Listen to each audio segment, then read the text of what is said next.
শাহরুখ খান ভাই, শাহরুখ খান তাকে হারানোর ক্ষমতা ইন্ডিয়াতে কোনো স্টারের নেই। প্রভাস কিন্তু প্রায় কাছাকাছি পৌঁছে গিয়েছিল, কিন্তু তবুও পারলো না। কেন পারলো না সেটাই আমি আপনাদের জানাবো, ডিটেলস জানাবো যে কালকি কেন জওয়ান বা পাঠান রেকর্ডকে ওয়ার্ল্ড ওয়াইড গ্রসে ভাঙতে পারলো না, কোথায় গিয়ে ফলটা হলো। সত্যি কথা বলতে গেলে কি ইন্ডিয়া থেকে কিন্তু রেকর্ড ভেঙে দিয়েছিল, কিন্তু বিদেশে গিয়ে ব্যর্থ হয়ে গেল। এবার ডিটেলসে বোঝাচ্ছি যে পাঠানের ইন্ডিয়া থেকে কালেকশন ছিল নেট 543 কোটি 9 লক্ষ টাকা, একে যদি গ্রস করেন হয় 675 কোটি টাকা। সেখানে জওয়ানের ইন্ডিয়ার থেকে নেট কালেকশন ছিল 640 কোটি 25 লক্ষ টাকা, তাকে যদি গ্রস করেন হয় 760 কোটি টাকা। সেখানে কালকির ইন্ডিয়ার থেকে নেট কালেকশন হচ্ছে 645 কোটি 80 লক্ষ টাকা, মানে জওয়ান এবং পাঠান দুটোর থেকেই বেশি, এবং তাকে গ্রস করলে 766 কোটি টাকা। তবুও কিন্তু ওয়ার্ল্ড ওয়াইড গ্রসে পাঠান বা জওয়ান দুটোকেই কিন্তু বিট করতে ব্যর্থ হলো কালকি। তার কারণ হচ্ছে ওভারসিজ। বিদেশে শাহরুখ খান সর্বদাই ফেভারিট লোক, ফেভারিট স্টার, এবং সেই জন্যই কিন্তু কালকি জওয়ান বা পাঠানকে ওয়ার্ল্ড ওয়াইড গ্রসে বিট করতে পারলো না লাইফ টাইম কালেকশনে। কারণ পাঠান যেখানে 397 কোটি টাকা বিদেশ থেকে কালেকশন করেছে, জওয়ান যেখানে 400 কোটি টাকা কালেকশন করেছে, সেখানে কালকি মাত্র 275 কোটি টাকা কালেকশন করেছে। এবং 275 কোটি টাকার সাথে সাথে তার total world wide gross collection হয়েছে 1041 কোটি 65 লক্ষ টাকা। এটাই কিন্তু ক্লোজিং কালেকশন, 1041 কোটি 65 লক্ষ টাকা।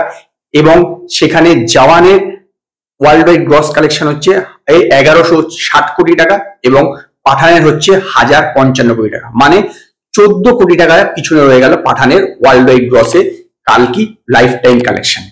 তো এই যে কালকির ইন্ডিয়ার থেকে নেট কালেকশন হয়েছে 645 কোটি 80 লক্ষ টাকা, তার মধ্যে কিন্তু বেশিরভাগটাই এসছে হিন্দি ভার্সন থেকে। ভেবে দেখুন, প্রভাস তেলেগুর হিরো, অথচ তেলেগুর থেকে কিন্তু হিন্দি ভার্সন থেকে তেলেগুতে কম এসছে। তো এইটা তেলেগুর থেকে এসছে 286 কোটি 60 লক্ষ টাকা নেট, তামিল থেকে এসছে 36 কোটি 10 লক্ষ টাকা, হিন্দি ভার্সন থেকে এসছে দেখুন 292 কোটি 98 লক্ষ টাকা, মানে কত বেশি তেলেগু ভার্সন থেকে। এরপরে হচ্ছে কানাডাতে, মানে কানাডা ভার্সন থেকে এসছে 5 কোটি 91 লক্ষ টাকা, এবং মালায়ালাম থেকে এসছে 24 কোটি 21 লক্ষ টাকা। এইটা হচ্ছে নেট ভার্সন, যার টোটালটা হচ্ছে গিয়ে দাঁড়াচ্ছে 645 কোটি 80 লক্ষ টাকা। তার মানে একটা জিনিস বুঝতে পারছেন, ইন্ডিয়ার থেকে কিন্তু গ্রস এবং নেটের দুটোতেই কিন্তু কালকি জওয়ান এবং পাঠানকে বিট করে গিয়েছিল, কিন্তু ওভারসিজে যেহেতু এর কালেকশন অনেকটাই কম জওয়ান এবং পাঠানের থেকে, সেই কারণে কিন্তু এই সিনেমাটা লাইফ টাইম কালেকশনে জওয়ান বা পাঠানের থেকে প্রায় 14 কোটি টাকা কমে লাইফ টাইম ক্লোজিং কালেকশন করেছে। তো এই কারণেই আমি বললাম যে বিদেশে কিন্তু শাহরুখ খান এক নম্বর, তার কিন্তু কোনো বিকল্প নেই। ইন্ডিয়াতে হয়তো অনেকে বিট করতে পারে, প্রভাস বিট করে গিয়েছে, কিন্তু বিদেশের জন্য, বিদেশে তার এত বেশি কালেকশন হয়, সেই জন্য কিন্তু কালকি আলটিমেটলি পাঠান এর collection, life time gross collection, সেটাকে বিট করতে পারলো না। তো এই ছিল কালকি 2898 edit life time gross collection. তো আজকে এই পর্যন্তই। যদি আপনাদের এই ভিডিওটি পছন্দ হয়, ভিডিওটিকে লাইক করুন, কমেন্ট করুন, শেয়ার করুন, আর নতুন নতুন আপডেটের জন্য আমার চ্যানেলকে সাবস্ক্রাইব করুন।